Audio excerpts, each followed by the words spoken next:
long time ago, there was a land that was overrun by the dark shadows of darkness. These dark shadows had no right to wander the land, but nobody spoke against them for fear of these horrid beings.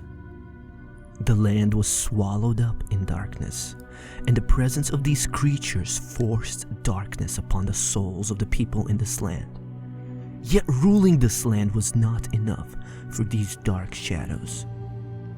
Their unsatisfied satisfaction came from tormenting the cavernous depths of the souls of men.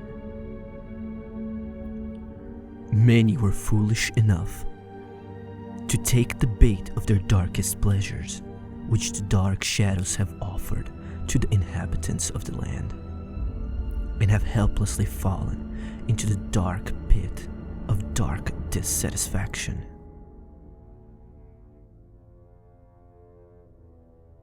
In this darkness and hopeless land lived a hopeless and darkened man named Hataim. The darkness filled his whole being, darkening even the features of his face.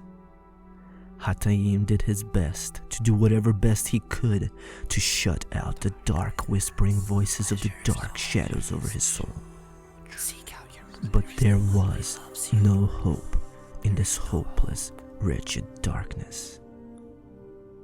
He sank to the floor in despair, and the dark shadows of darkness, seeing their opportunity, jumped on him, chaining him with the dark chains of despair. He tried to struggle, but there was no hope in this despairing, hopeless darkness. Only a deep, sad, hopeless longing in the depths of his dark soul, which slowly covered him completely with darkness.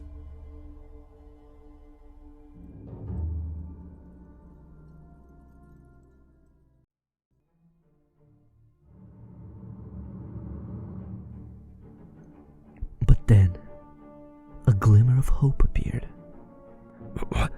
What is this? The man thought frantically as he suddenly saw a light walking through the darkness. A light that this darkness was unable to choke out.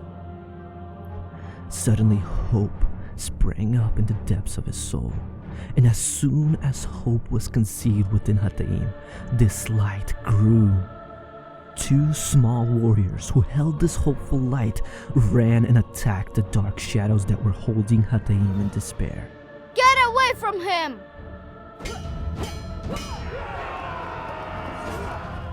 The dark shadows were enraged, and a battle started, for the shadows hated anyone who brought hope to this hopeless darkness. The battle was fierce, but the darkness could not overwhelm the light, and soon these two warrior children were alone with Hataim. What? Who are you? My name is Or. I am the light bearer, spoke the soldier who held the light in her hand. And my name is Malik. I am the bearer of good news, spoke the older one who held a scroll in his hand.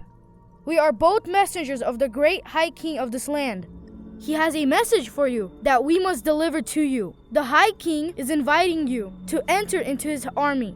Upon these words, Malik stretched out his hand to give the scroll to Hataim. Hataim reached for it with a suspicious hope, but his hands were yanked back by the chains of despair.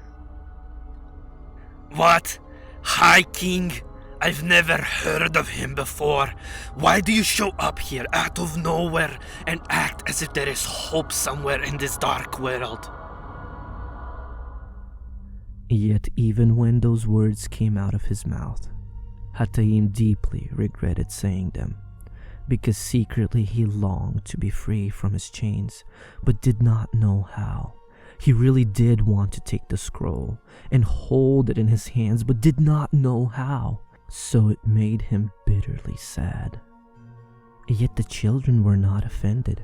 They just sadly looked upon him, and then one of them spoke, as if she could read the mind of Hataim. We are here to help you. We can give you the key that would set you free. Will you please accept it from us? She looked at him with pleading eyes and shone her light to expose his chains even further. Suddenly, Hataim began to weep at the loving sound of her voice speaking to him. Yes, please help me. Or, quick, hand him the keys. The shadows will be back soon with reinforcements. She quickly reached into her pack and took out some red keys and handed it to Hataim. He quickly, also hearing the urgency in their voice, tried to set himself free using the keys, but nothing worked. Arr, they are not working. What do I do? Stop! That is not how these keys work. They are not supposed to be used, but trusted. What do you mean? Great power is held in these keys, for the king himself has put his heart into them. He already did the work. All you have to do is trust him for the work which he already did. Will you trust him?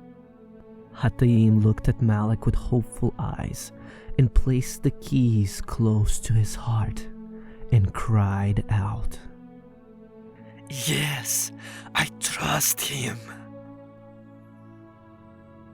Suddenly the chains fell away from him and he was standing free. Both of the messengers rejoiced with gladness. Then suddenly they all heard the heavy, dark footsteps of the dark shadows returning with reinforcements. Hataim began to shake with fear as he remembered how the shadows kept him in darkness. The messengers grabbed their swords and stood in front of Hataim ready to fight. And then they charged into battle. They fought hard, but this time there were way too many for them to handle. Hataim! Remember who you trusted? Hold your keys up high and thank the great High King for setting you free. Hurry! We can't hold him back much longer. Hataim quickly held his keys above his head and cried out, Great High King! Thank you for setting me free. Please help. I want to know you. Suddenly, light flooded the entire area where they were. The shadows fled, for there was nothing more that they feared than light. Hataim, hurry, take the scroll. We can't stay any longer here. You must meet the great High King personally. The power of the keys is fresh, and there's light now, but unless you meet the High King, this power will fade away into dark non-existence. Hataim took the scroll and read the message in it. Child, I love you, and I want you to become one of my children. Will you follow me? Yes, O High King, I will follow you. Quick, we must hurry. The great light is fading.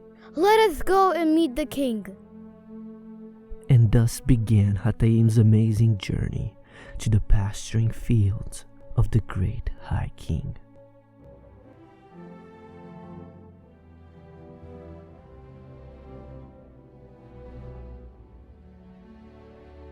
And as they walked along a small and rough pathway through the dark valley of dark darkness, Malik explained the way further to his now new friend. There was not a single light to be seen nearby except for a small glow from Orr's little lamp. I'm so excited. I've never thought that there could be any freedom from these chains. Yet here I stand and walk with freedom.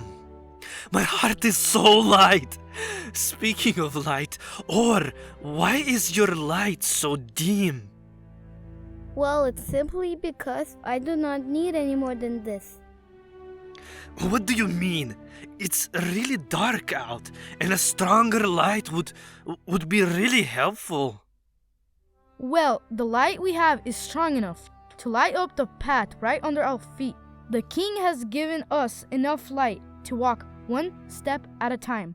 That is the way we learn to trust his ever-present presence. What? Is he here now? Why can I not see or hear him?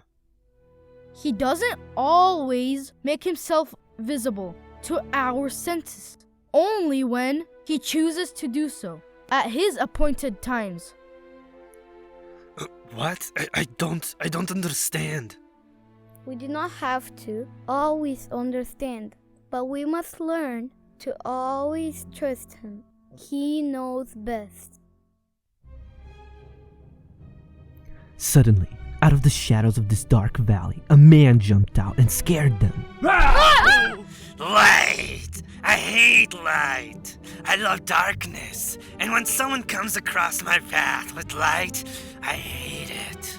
The dark man scowled and growled at the three friends, doing his best to scare them. Hataim suddenly felt anger lifting up inside of him. He clenched his fists and stepped forward. But Malik looked at him, held his hand out, and stopped Hataim. Don't. He said it quietly but firmly so that it stopped Hataim in his tracks. I am very sorry, sir. We did not intend to hurt you in any way. Will you please forgive us? The man grunted but said nothing in reply. But one could see that Orr's humble and sweet answer softened him a little. He grunted again, then turned around and left them alone. Why did you not use your swords on him like you did on the dark shadows? He is a human, not a shadow. He is trapped by darkness, just like you were. But he has not reached the end of himself to see that yet. The king loves him. We cannot harm him. What? Who is this king that has so much love? Come. It is time for you to meet him. The little messengers led Hataim hurriedly to the king's fields, where Hataim was eager to find out more about this man who has set him free using power he has never heard of before.